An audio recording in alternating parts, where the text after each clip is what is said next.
Bueno, en esta noche vamos a comenzar el tema propuesto, un tema denso, penoso, claro, penoso, como van a ser las persecuciones que sufrió el Padre Pío de Pietrelcina, por la misión divina, por parte de la Iglesia, Como el tema es muy abultado, lo vamos a dividir en dos partes.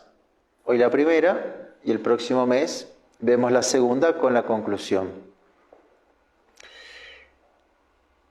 Nuestro santo estigmatizado sufrió dos grandes persecuciones por parte de la jerarquía de la Iglesia, a través de distintas causales y también mediante diversos procedimientos. No fueron las dos iguales.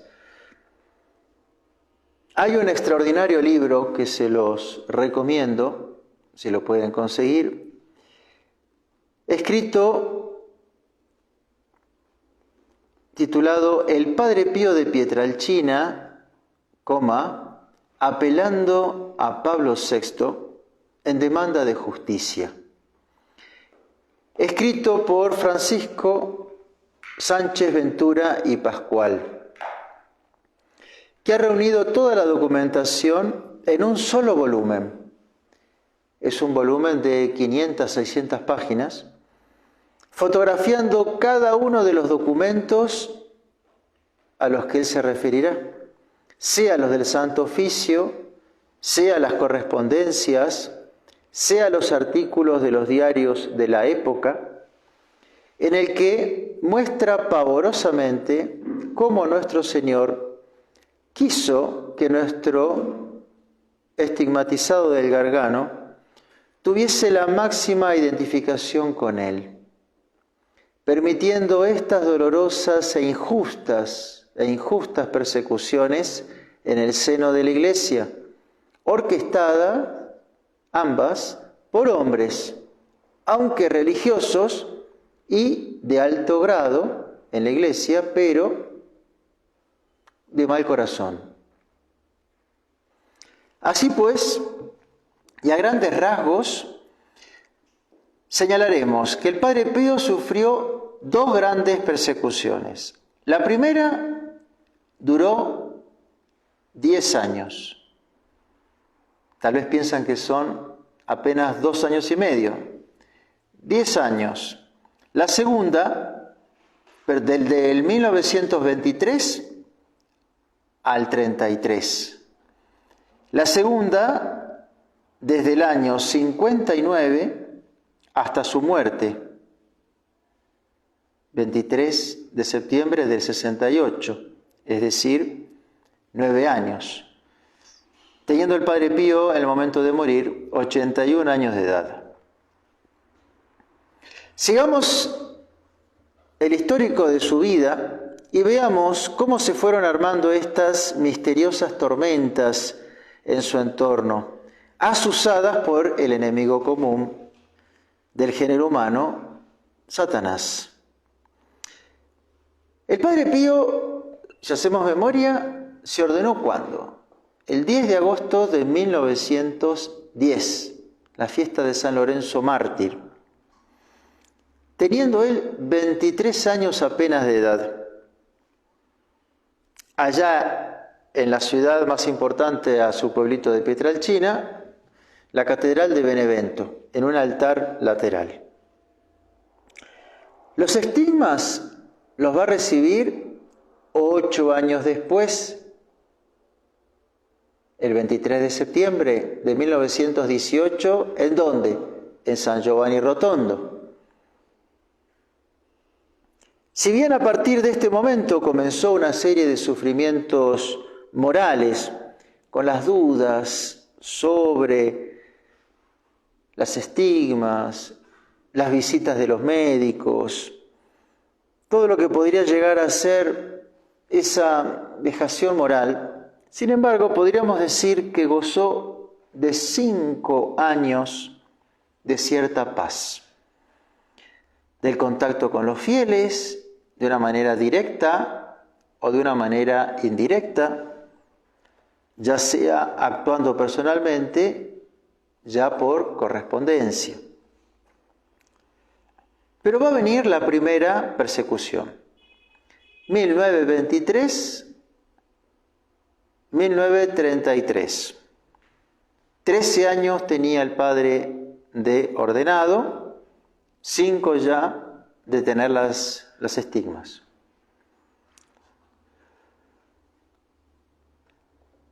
El 23 de mayo del 1923 aparece el primer decreto punitivo del Santo Oficio.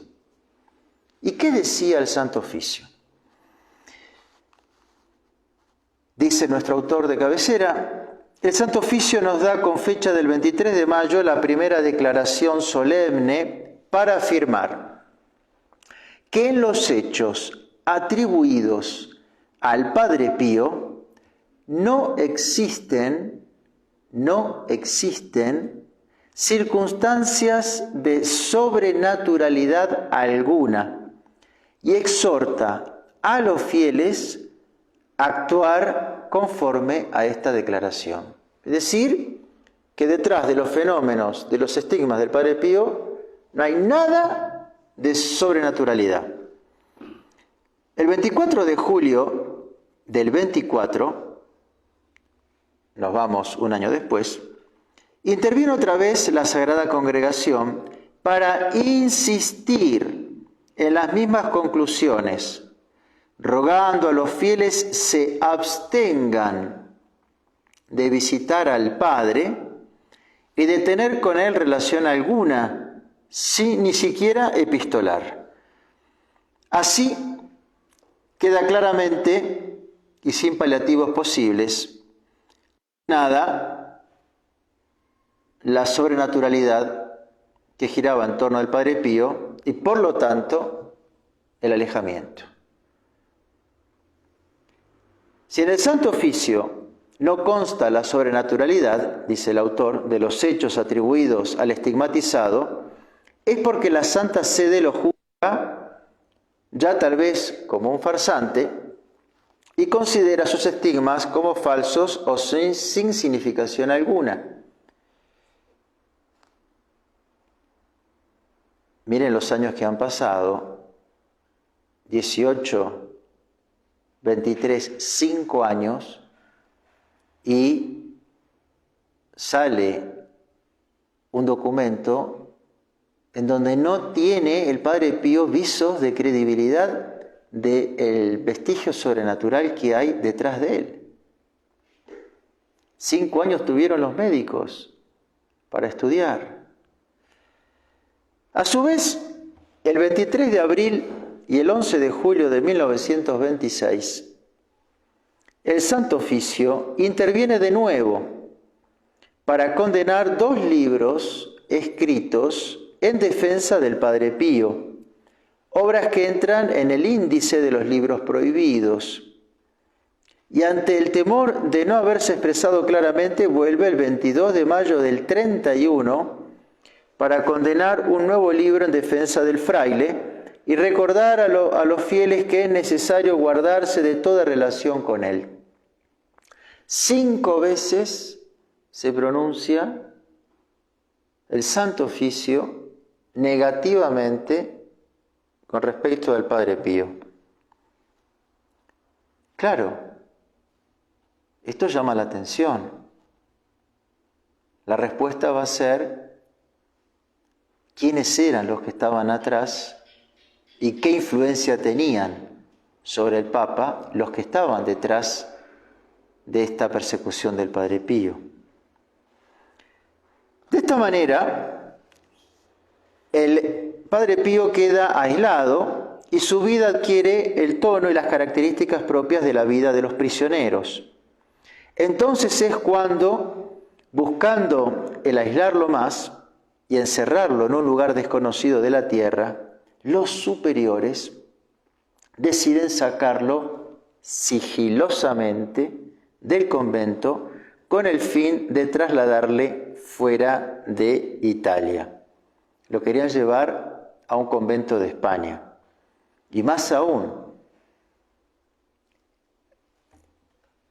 en los dichos y hechos, hasta se pensaba si lo iban a sacar dentro de un tonel, y lo iban a meter en un carruaje y si lo iban a llevar. Y esto tenía que ser de noche, para de esa manera que no se viera que sale el Padre Pío caminando, sino que sacan los frailes de madrugada un tonel en un carruaje y que se lo lleven. Claro, pero ¿qué pasó?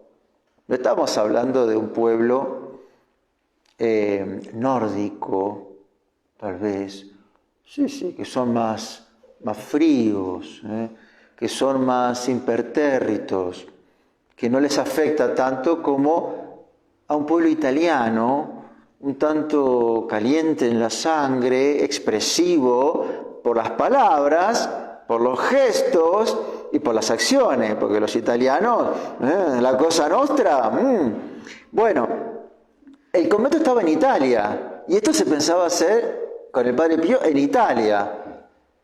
La cosa se puso, como dicen los italianos, arrabbiata, Tomó una temperatura otra que salsa de chile. ¿Qué pasó? La providencia, continúa nuestro autor, vela por él y una indiscreción de un carabinero airea la noticia fuera del convento.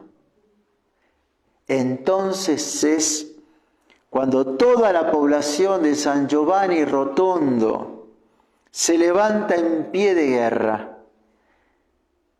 Empezaron a hacer guardias nocturnas en torno al convento y amenazaron de muerte al superior de los monjes si se animaba a sacarlo del convento. Entonces el pueblo estaba levantado. Tenían un cerco de gente que custodiaba para que no se lo llevaran. El superior estaba amenazado de muerte.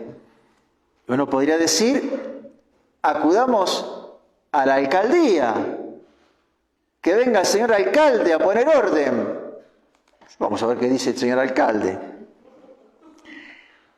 El alcalde, llamado Francesco Morcaldi, se pone al frente del movimiento de resistencia y de toda la población sublevada y explota violentamente, a tal punto que hay una carta de él en donde le dice al superior: no me voy a hacer cargo si pasa lo que la amenaza produce. Es decir, el alcalde era el primero que no querían que sacaran al Padre Pío de allí. Porque lo veían, porque lo conocían. Y porque no podían entender que este religioso estigmatizado, que tenía éxtasis y todo lo que ya sabemos, fuera perseguido y que hubieran calumnias. En aquella ocasión, el Padre Pío, con fecha del 12 de agosto de 1923, en una carta al alcalde de San Giovanni Rotondo, le pide su colaboración para que se cumplan las órdenes de sus superiores en relación a su traslado, pues la orden de un superior encierra siempre la voluntad de Dios. Y así le escribe el Padre Pío. Pero el alcalde Morcaldi no es hombre que se deja convencer por un cura, ni tiene demasiado en cuenta la voluntad de Dios, nos pone el autor. Organiza su ejército de hombres y de mujeres con improvisado armamento casero y la resistencia cumple su misión. Los frailes se atemorizan y se revoca la orden. Italia. Ahora bien, ¿quiénes fueron? ¿Y qué vida e intereses llevaban sus perseguidores? Estaban los que llevaban una vida desordenada, estaban los que llevaban una vida ávida en el deseo de dinero, y también los que se jactaban de intelectuales. Como era de esperar, el diablo, furioso ante este alter Cristo, como era el Padre Pío, en una ocasión se le presentó el demonio y lo amenazó diciéndole: haré venir contra ti guerras, persecuciones y que mente humano no ha pensado nunca. Y se fue. La amenaza del demonio, la amenaza de venganza. Da como para pensar, ¿no? Imagínense, el Padre Pío habrá pensado en más de una noche, ¿y qué hará? Ciertamente lo ponía en las manos de Dios y de nuestra Madre Santísima. Pero, ¿y qué hará? ¿Y qué hará? La amenaza del demonio, que reflejaba esa visión que tuvo a los 15 años cuando entró en el convento, que iba a tener que luchar toda la vida contra él. Los enemigos entonces los podemos dividir en 3 grupos, a saber, los de costumbres depravadas. Y aquí nos encontramos con 4 religiosos. Monseñor Gagliardi es el famoso y terrible obispo de Manfredonia, que años después fue depuesto y privado de sus insignias pontificias episcopales por sus escándalos morales con mujeres. Acusaba bajo juramento en reunión episcopal que el Padre Pío usaba ácido nítrico para hacerse las heridas y perfumes para parecer un místico. Después estaba Monseñor Príncipe, arcipreste de San Giovanni Rotondo, quien a una penitente debidamente amaestrada la instruyó para fingir que se confesaba con él y obtener discutibles pruebas en su contra. La malicia de este hombre y la malicia de la mujer para tergiversar las cosas y llevarlas para su destino. Este obispo fue condenado por probarse la inmoralidad de su vida en el trato con las damas.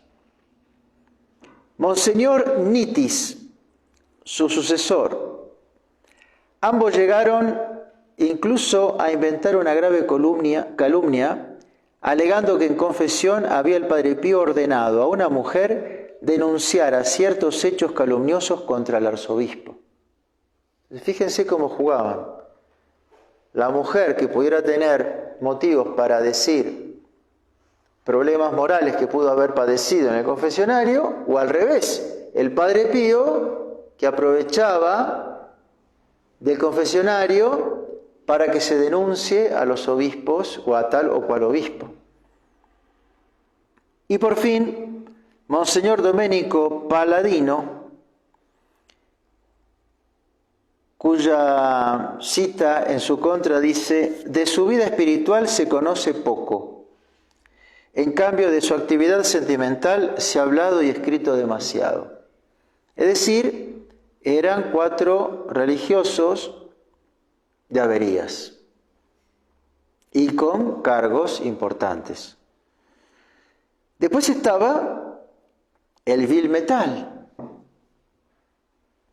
Monseñor Mischio chantajeó a los familiares del Padre Pío con 5.000 liras, pero luego, como no tenían, fue 3.000 liras, que cobró a cambio de no publicar su libro en contra del capuchino, alegando compensar al editor para que no publicara la obra.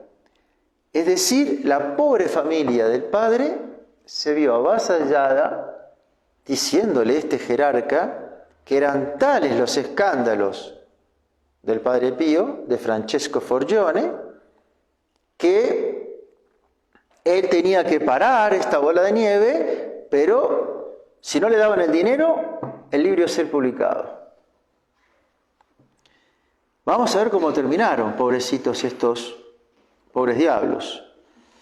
Y por fin la tercera tentación, el tercer sujeto que estaba genérico en torno de esta persecución, el padre Agostino Gemelli, famoso también, de la Orden de los Hermanos Menores Franciscanos, médico, que luego ingresó en la orden, antiguo socialista, rector de la Universidad del Sagrado Corazón de Milán, y era Gemelli amigo personal de Pío XI y consejero técnico del Santo Oficio, que sostenía la falsedad de los estigmas, diciendo que era un simulador consciente o inconsciente.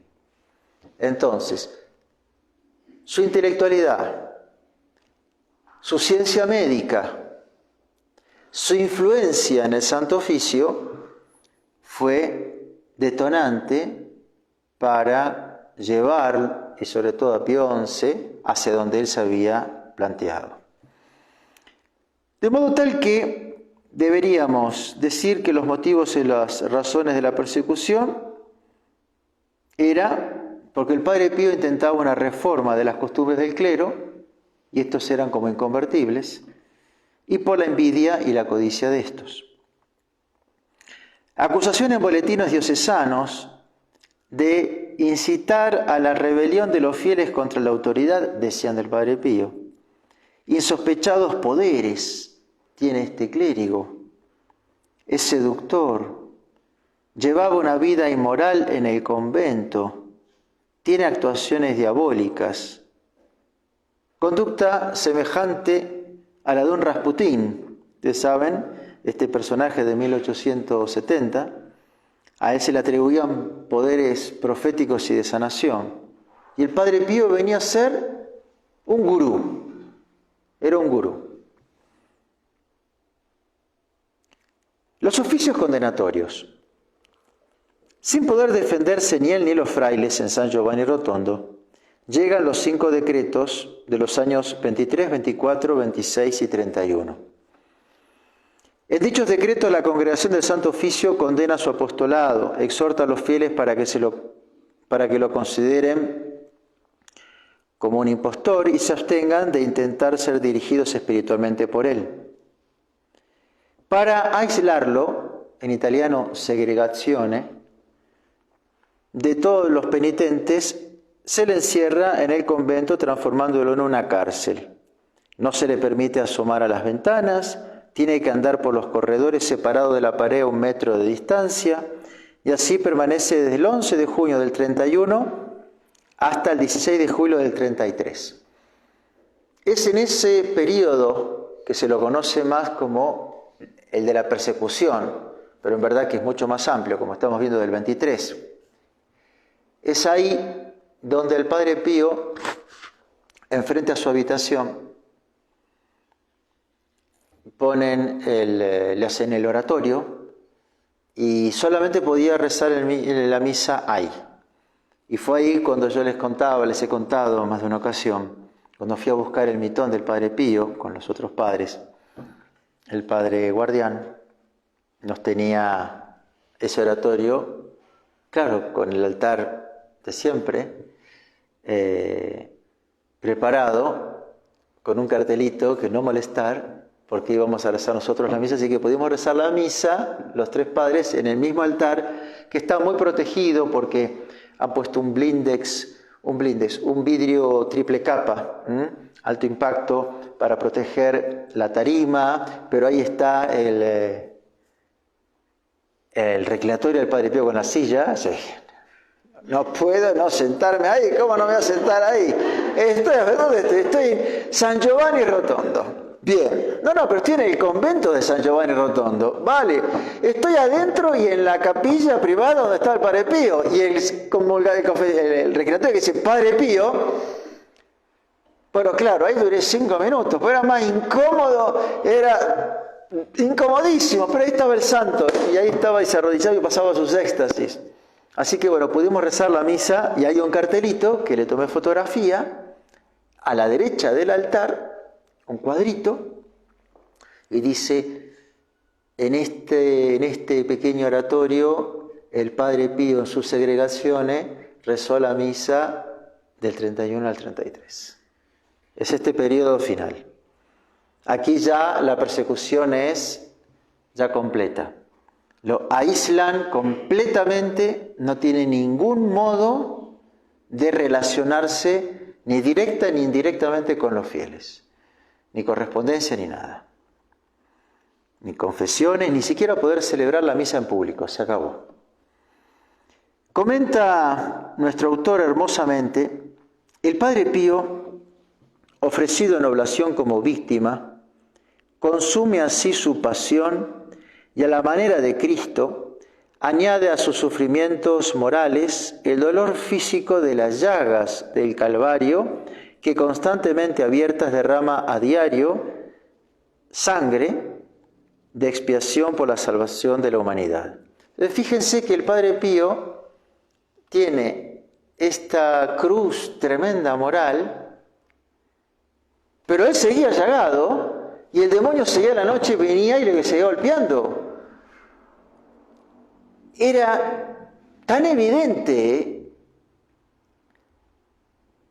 que venía esto de Dios para los que estaban en su entorno, pero que sin embargo, para el Santo Oficio, quedaba el Padre Pío tan, pero tan sospechoso que lo llegaron a aislar. Y el pobre sufría físicamente las llagas, sufría los embistes del demonio, como siempre. Y ahora el aislamiento, la soledad de poder tener un trato con los fieles. ¿Quiénes fueron sus defensores? Porque también están con nombre y apellido los principales. Hay una cantidad incontable de fieles, también de frailes de San Giovanni, de los conventos de Foggia y de Roma, y también obispos capuchinos de Italia. Pero San Giovanni adentro del convento no estaban todos a favor del Padre Pío tampoco. A la par estaba Don Orione, que yo en alguna ocasión se los he mencionado, que aquí no se conoce, pero en mi país sí. Es el fundador de la pequeña obra de la Divina Providencia. Don Orione es el que estuvo en la canonización de Santa Teresita y que lo vio al Padre Pío bilocado en la plaza de San Pedro, en el 25. Don Orione tenía llegada con Pío XI y era, con el cardenal Bacci, un defensor del Padre Pío. Y entre los frailes, entre los laicos, el que más preponderancia tuvo, tanto en esta como en la segunda persecución, fue un tal llamado Emanuele Brunato.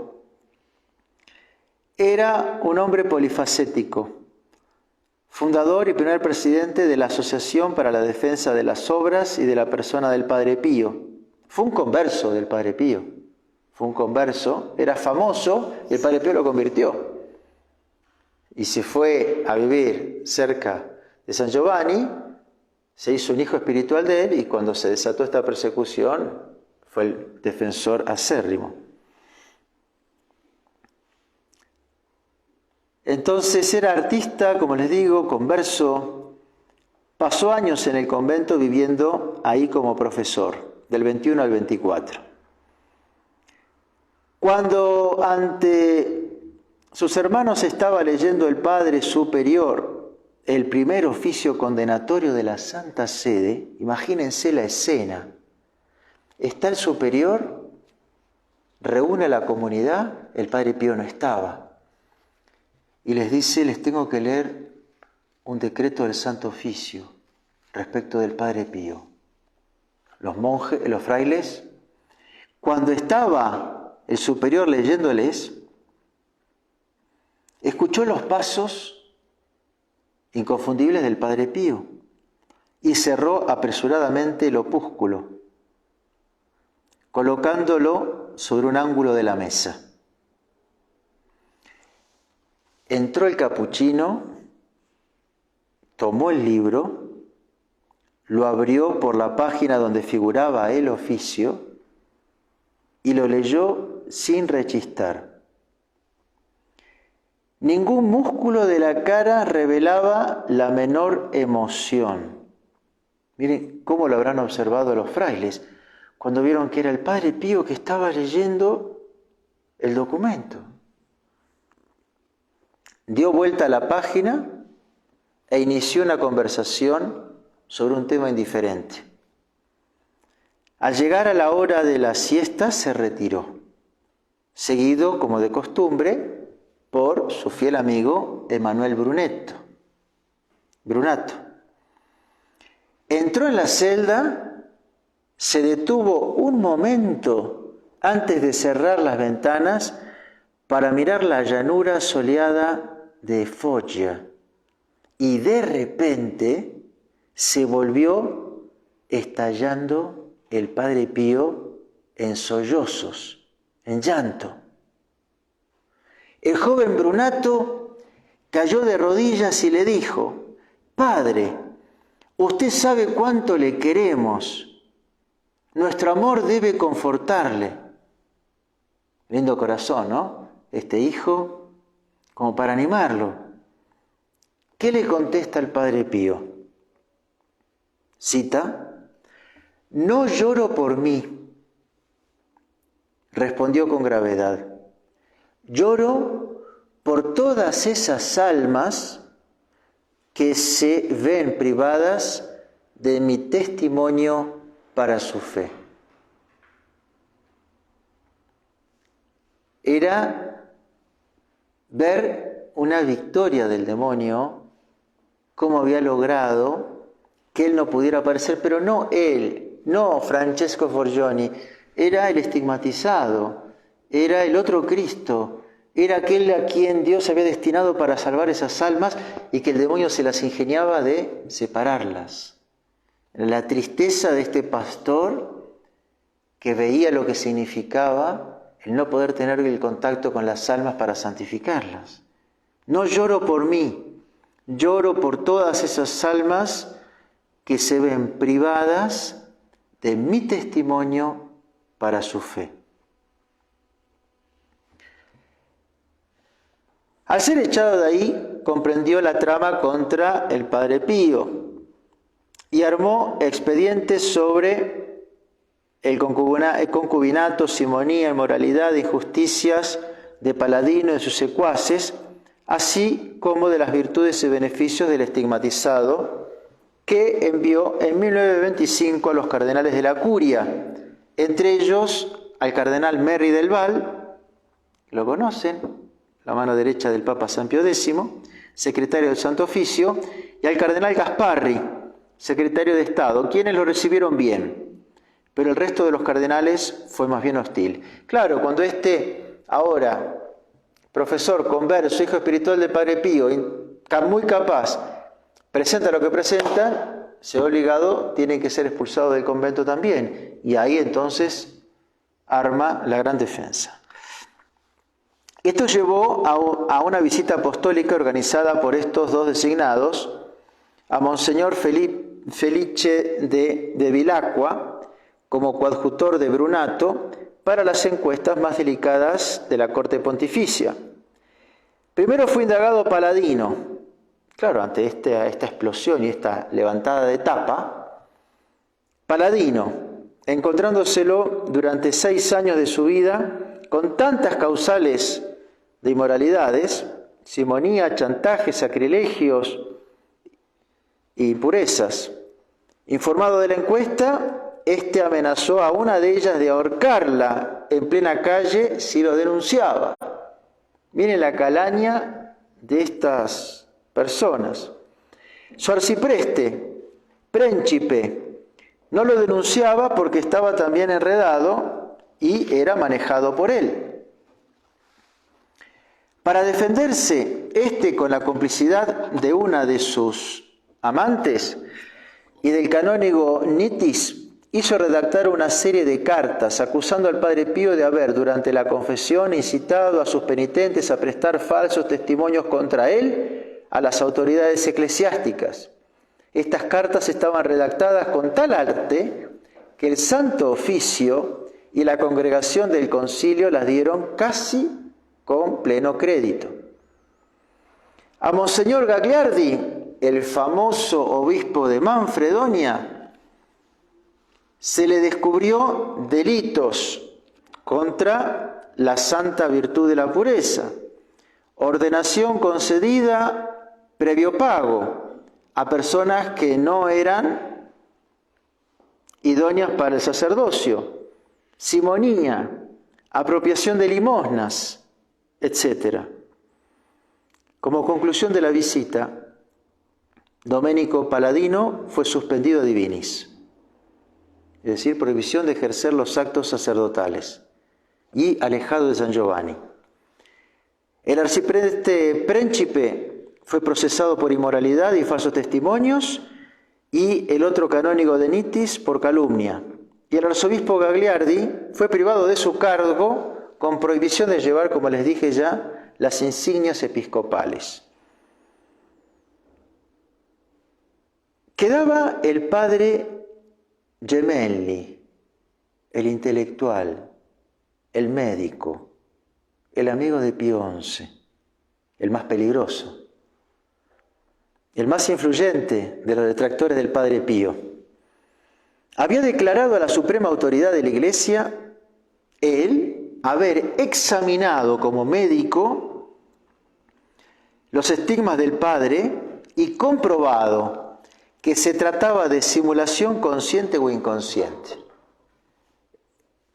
Si era un psicópata, como a veces se lo acusaba, él, en su misticismo, terminaba somatizando y se terminaba él llagando, pero porque era una cuestión fisiológica. Bueno, desgraciadamente para el padre Gemelli, su visita a San Giovanni Rotondo, que era el testimonio de él, yo fui a San Giovanni Rotondo y le analicé las estigmas del Padre Pío, ¿qué pasó? Desgraciadamente para él,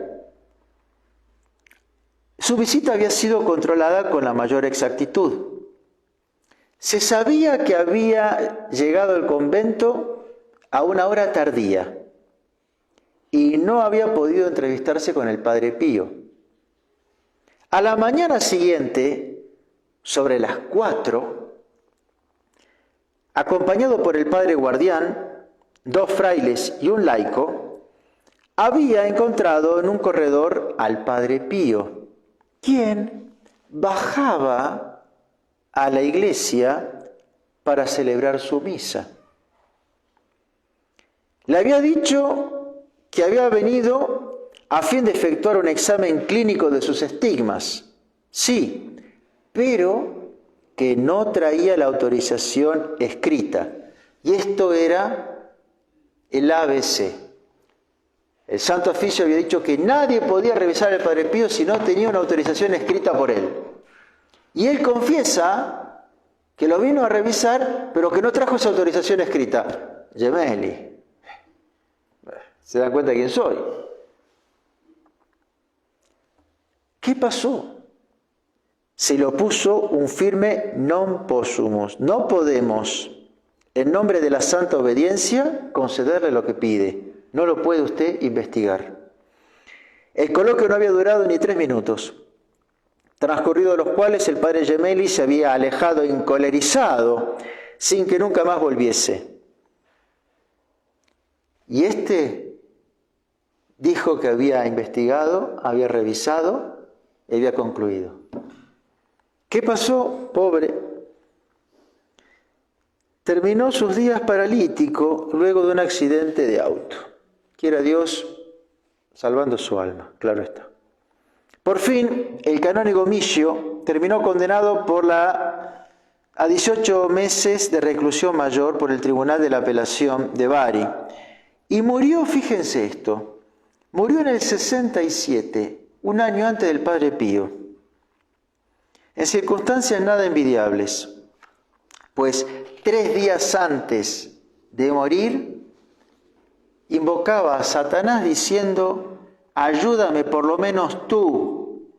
Y desde su lecho de muerte gritaba con todas sus fuerzas: márchate, Padre Pío. O sea, el odio visceral, satánico, que nos dicen los autores con citas textuales, literales, de cómo murió. Mientras que el Padre Pío decía que era dulce el azote que le daba la Iglesia. De modo que Monseñor Bevilacqua, desentrañando el mal y confirmando la virtud del Padre Pío, venía a corroborar lo que había sido el veredicto de Monseñor Cerretti en 1920 bajo Benedicto XV, y que le llevó a decir al pontífice: el santo capuchino era uno de esos hombres extraordinarios que Dios envía de cuando en cuando a la tierra para atraer las almas hacia Él. Así había afirmado Benedicto XV del Padre Pío. El santo capuchino era uno de esos hombres extraordinarios que Dios envía de cuando en cuando a la tierra para atraer las almas hacia Él. Entre los libros que aparecieron con estos escándalos, uno de los más retumbantes fue el publicado en el 33 con el título Los anticristos en la Iglesia de Cristo, que fue necesario para que se vaya descubriendo la verdad, nos dice el autor, de las acusaciones. Y ya entonces, para terminar esta primera parte, nos toca la liberación, el fin de esta primera persecución. Pío XI reconoció su error, le concedió la reintegración, el ultra y el privilegio de impartir la bendición papal en su nombre. Sin embargo, no hubo una derogación en términos jurídicos con publicación en el Acta Apostolicis Sede, lo que hubiera evitado la segunda persecución, en 1959, llevada a cabo por el obispo capuchino de Padua, Monseñor Bortiñón. Lo libera, pero en vez de haber quedado todo consignado por escrito, en donde después atenerse para decir, no, el Santo Padre, después se va a hacer una reinterpretación de lo que el Santo Padre dijo, y va a volver entonces a la carga otra vez. La fecha de su liberación y vuelta a la vida normal fue fijada para la fiesta de la Virgen del Carmen, el 16 de julio del 33. Expectante la gente en la iglesia, rezó la misa a media mañana y no se le reconoció. ¿Por qué? Imagínense, la gente se entera que viene el levantamiento, que el Padre Pío va a bajar otra vez a la chiesa a rezar la misa. El Padre Pío se agolparon, todo el pueblo, pero de entrada no lo reconocieron. ¿Por qué? Dice, ya no caminaba erguido, tenía los hombros encogidos y estaba canoso. Lo que envejeció el Padre Pío, sobre todo en esos 2 últimos años. A Pío XI le siguió el inmortal Pío XII, y a pesar de su protección y apoyo al Padre Pío, llegaban presiones frecuentes para canalizar las limosnas destinadas a la casa alivio del sufrimiento, por vías que no eran precisamente las que respondían a las intenciones de los donantes. Por eso se dirigió a Roma, y de Roma vino un rescripto. ¿Saben lo que es el rescripto? Una decisión que viene a zanjar una duda. Este es un buen rescripto, por el que lo liberaba parcialmente del voto de pobreza, solo en la medida necesaria para poder disponer con plenas facultades de actuación de los fondos de su fundación, con arreglo a los propósitos e intenciones de los donantes, rescripto que lo nombraba administrador a perpetuidad de la casa y propietario de sus acciones. Esto va a ser un gran problema que va a tener después el Padre Pío, porque la orden franciscana va a entrar en una quiebra monumental y colosal, y van a querer que el Padre Pío derive los fondos para ayudar a la orden, y no para la finalidad de los benefactores. Y él canalizaba fortunas que están ahí a la vista en el hospital que hizo, y entonces nuevos problemas que va a tener el fraile. Así pues, entonces, la verdad es que en aquel momento todo se presentaba como una sonrisa y un alivio para el Padre Pío.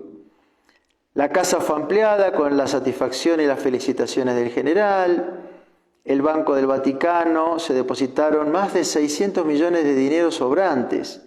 La nueva basílica fue consagrada, la imagen de la Madonna coronada con todos los honores y con la máxima solemnidad. El primer Congreso Internacional de los Grupos de Oración, que se celebró en Catania con sorprendente esplendor, allá en el 59, y toda la prensa se pronunciaba en parabienes y en frases de elogio para el Padre Pío. Todos los obispos de Italia, también, hasta el clero, con milagros continuos y conversiones espectaculares, avalaban la realidad sobrenatural de aquel sorprendente momento. Hasta que llega la segunda persecución, pero que se fue y se va a ir gestando nuevamente de a poco. Toda esa segunda persecución, de una modalidad completamente diferente y de una malicia sin igual, Dios la permitió para mayor santidad y para mayor salvación de las almas a través del Padre Pío, es lo que vamos a ver la próxima conferencia en el próximo mes. Nos quedamos entonces con esta primera parte y vemos cómo realmente el Padre Pío es un fraile ejemplarísimo. Él, siendo perseguido, conservaba esa paz, esa serenidad sin igual, y todos los opositores que tenían la verdad, que estaban en plena agitación. Y ya como lo diremos en la conclusión de esta gran conferencia, cómo hay y cómo no podemos dejar de ver ese temple y esa serenidad y esa firmeza y ese respeto de Monseñor Lefebvre en esta persecución que tuvo en la Iglesia, y cómo realmente sufrió de todos los lados, por parte de la Iglesia y fuera de ella, acusaciones, calumnias, injurias, y sin embargo este hombre de Dios sufrió a la par del Padre Pío, dando testimonio de la verdad, y la obra de Monseñor está a ojos vistas. Por un hombre de Iglesia, por un obispo santo de la Iglesia Católica, se ha salvado la tradición, la misa de siempre, y contemos la cantidad de sacerdotes y de fieles que hay en el mundo entero gracias a la fortaleza y a la convicción y valentía de un hombre de Dios. Pues bien, la segunda parte entonces quedará para nuestro próximo mes.